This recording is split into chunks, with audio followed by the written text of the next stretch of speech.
नमस्कार। अब मैले कहाँदेखि सुरु गरौँ मैले केही थाहा नै पाइनँ होइन। पक्कै पनि भिडियो लामो बन्छ मलाई थाहा छ। हरेक कुरामा बोल्नै पर्छ र भन्ने कुराहरू पनि हुनसक्छ, तर मलाई चाहिँ बोल्न मन लाग्यो। अहिले जुन चलिरहेछ सोसियल मिडियामा एकदमै धेरै होइन, हाम्रो दाजुभाइहरूले लिङ्क चाहियो भने मलाई कति धेरै टिकटकरै ठुल्ठुलो दाजुभाइहरूले होइन, अनि पुरा सब कति धेरै नेपालीहरू खुसी भएको देखेँ मैले। कति धेरै अहिलेको जेनेरेसन के हो यस्तो, केमा भुलिरह हो के तपाईँहरू? आफ्नो पढाइ लेखाइ, आफ्नो जब, आफ्नो काम के होला त्यतातिर ध्यान दिनुपर्छ नि मान्छेले, होइन र? अनि दिमागमा यति धेरै गोबर भरिएको छ कि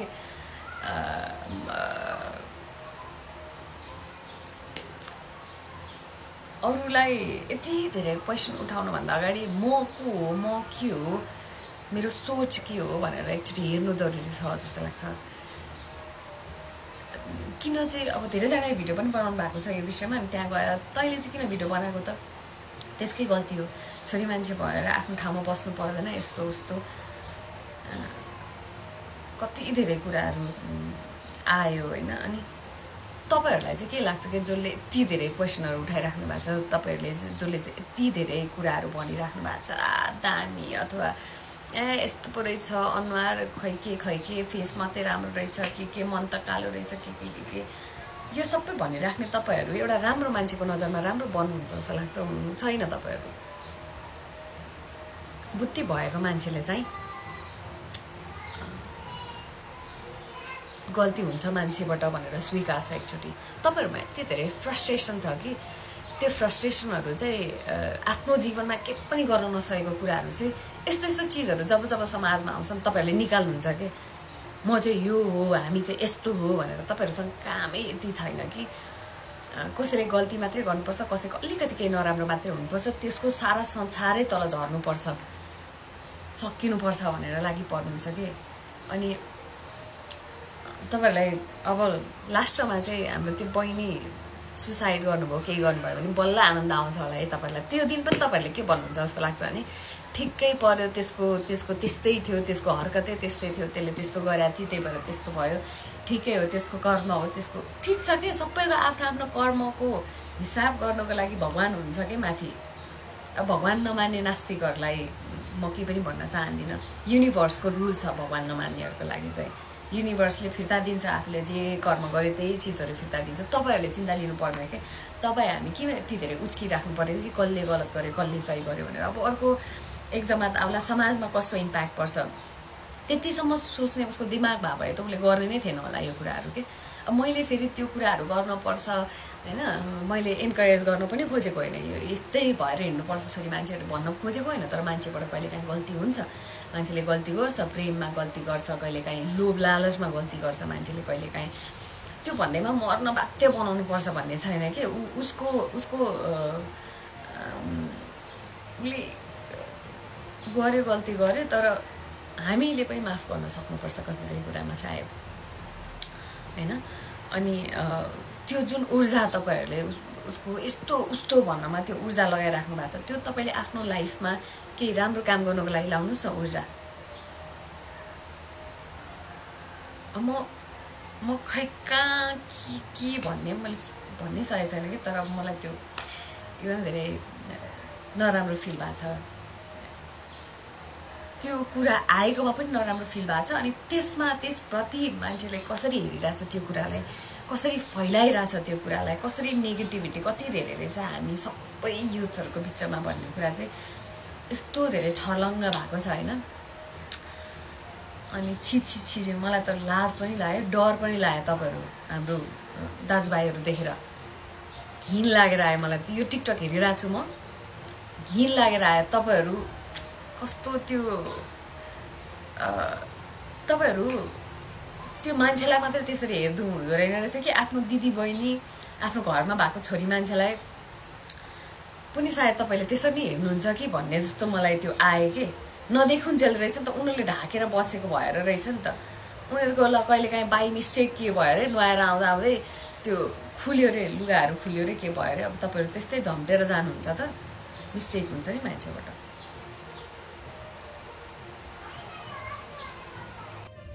गङ्गु बहिनीको विषयलाई लिएर जति साथीहरूले मेसेजहरू पठाउनु भएको छ त्यो भिडियोहरू मलाई ट्याग हालेको हाले गर्नुभएको छ होइन। यो ध्यानाकर्षण गराउन पनि खोज्नु भएको छ। कतिपय साथीले किन नबोलेको पनि भन्नुभयो होइन।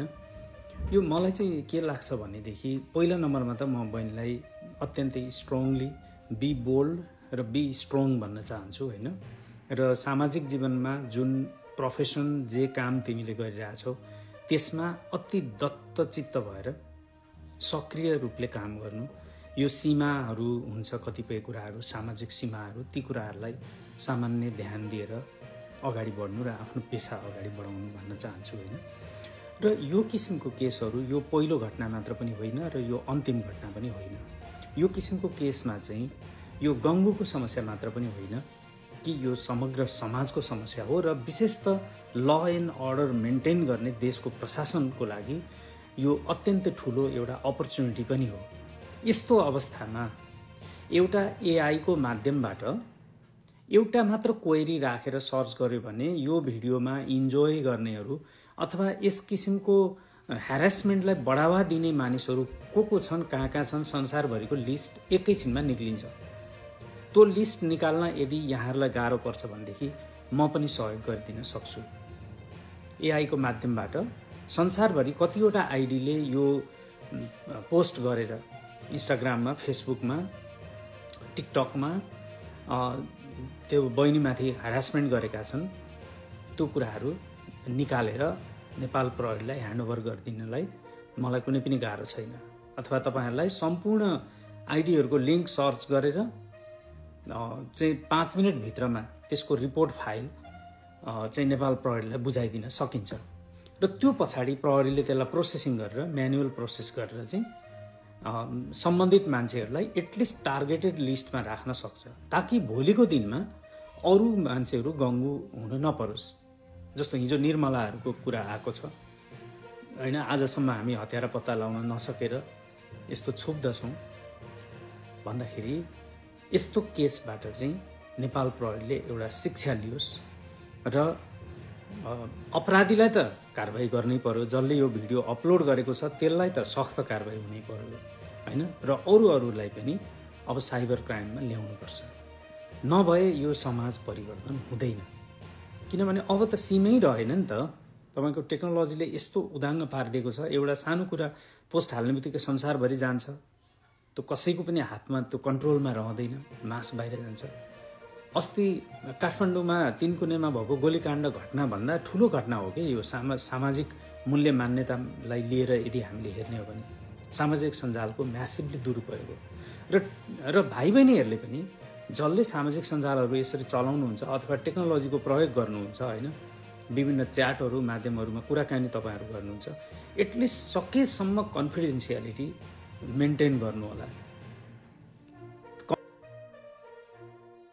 अनि एउटा मान्छेलाई अपराधपूर्ण तरिकाले अरू कसैले शिकार बनाएको छ भने सारा त्यसमा इन्जोय गरेर त्यहाँ चाहिँ उकास्ने र भिडाउने गर्न मिल्छ त? त्यो पनि सामाजिक सञ्जालको दुरुपयोग हो, त्यसरी गर्न मिल्दैन। एउटा कोही मान्छे बाटोमा मरिरहेछ भने त्यसलाई पानी खुवाउन थाल्ने कि त्यसलाई हस्पिटल लान थाल्ने कि रेस्क्यु गर्ने कि उल्टै त्यहाँ लात्ताले हान्न थाल्ने, ढुङ्गाले हान्न थाल्ने त? ल भन्नुस् त, यस्तै हो। यो सामाजिक सञ्जालले पनि कसैलाई ट्रोल बनायो, शिकार बनायो अथवा आक्रमण गर्यो, यसरी जस्तो गङ्गु बहिनीलाई गरेछ भने त्यस्तै गर्यो भने त्यो एउटा मान्छेको चरित्रमाथि हत्या गरेको हो, मान्छेको सडकमा मारेर फालेको जस्तो हो। त्यो त्यस्तै किसिमको घटना हो यो। त्यसकारणले हामीले चाहिँ त्यस्तो अवस्थामा रेस्क्युको बाटोमा जानु पर्दछ। र यो अपर्च्युनिटी भनेको चाहिँ अब लेसन लिनेहरू सबैले लिनु पनि पर्यो। र विशेष गरेर नेपालको साइबर ब्युरोले चाहिँ यस्ता हरेक घटनाहरूमा यो सामाजिक सञ्जालहरूलाई निगरानीमा राख्ने र एउटा टार्गेटेड लिस्टहरू चाहिँ बनाइरहनु पर्छ कि, ताकि भोलिको दिनमा कारबाही गर्न सजिलो होस्। आज गङ्गुलाई भन्नेले भोलि चाहिँ चन्द्रुलाई पनि भन्ने छ, पर्सि चाहिँ अर्को मङ्गली, साइली, काइली जसलाई पनि भन्न सक्छ नि त। यो सेक्सुअल ह्यारासमेन्टका अफेन्डरहरूको जसरी लिस्ट तयार गरेको हुन्छ, पब्लिकली हेर्न पाइन्छ, त्यसै गरी यो साइबर अफेन्डरहरूको पनि लिस्ट बाहिर पब्लिस गर्न थाल्नुपर्छ। त्यसो भयो भने चाहिँ कसैले पनि यो पब्लिस गर्ने हत्तपत्त कोसिस गर्दैन कि हामी चाहिँ कानुनको भागीदार हुने रहेछ है भन्ने डर हुन्छ उनीहरूलाई। र त्यही नै हो मेरो चाहिँ मेसेज होइन। र यस घटनाबाट अलिकति पोजिटिभली उहाँ बहिनीलाई सपोर्ट गरौँ र चाहिँ अपराधीहरूलाई कारबाहीको कठघरातिर लैजाउँ र समाजलाई चाहिँ सभ्य बाटोतिर अगाडि बढाउने कोसिस गरौँ है त साथी।